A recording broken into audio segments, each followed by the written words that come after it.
بسم اللہ الرحمن الرحیم۔ السلام علیکم ورحمۃ اللہ وبرکاتہ۔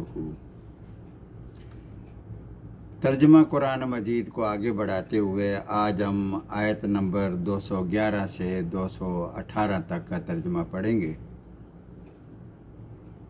آیت نمبر 211۔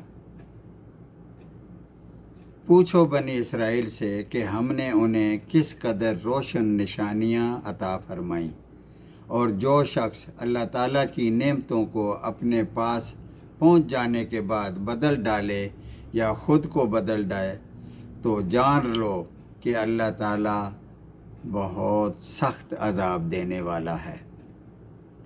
آیت نمبر 212۔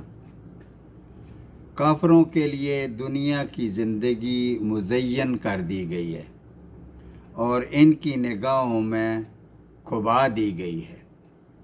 لمبی لمبی گاڑیاں، عالی شان کوٹھیاں، چمک دمک، شان و شوکت، اسی لیے وہ ان کی محبت میں اتنے محو ہو جاتے ہیں کہ پھر کوئی نصیحت یا واعظ انہیں اچھا نہیں لگتا، اور وہ ایمان والوں سے ہنسی مذاق کرتے ہیں، ٹھٹھا کرتے ہیں کہ یہ لوگ بڑے بے وقوف لوگ ہیں۔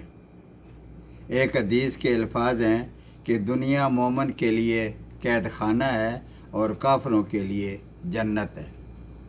اللہ تعالیٰ فرماتے ہیں کہ قیامت والے دن پرہیزگار لوگ ان کافروں سے اعلیٰ ہوں گے اور وہ ان کافروں پر ہنسیں گے۔ اللہ تعالیٰ تو جسے چاہے بے حساب روزی دیتا ہے۔ آیت نمبر 213۔ پہلے تو سب لوگ ایک ہی گروہ تھے، حضرت آدم علیہ السلام کی اولاد تھے۔ حضرت آدم علیہ السلام نبی اور ان کی اولاد ان کی قوم۔ ہر قوم میں اچھے بھی لوگ ہوتے ہیں اور برے بھی۔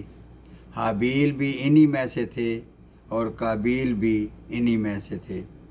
پھر ان میں اختلاف بڑھتے گئے اور اللہ تعالیٰ نے اپنی سچی کتابیں دے کر نبیوں کو بھیجنا شروع کیا، جو ان میں سے سیدھے راستے پر چلنے والوں کو جنت کی خوشخبریاں دیتے اور غلط راستے پر چلنے والوں کو جہنم کی آگ سے ڈراتے، تاکہ لوگوں کے درمیان اختلاف کا خاتمہ ہو جائے۔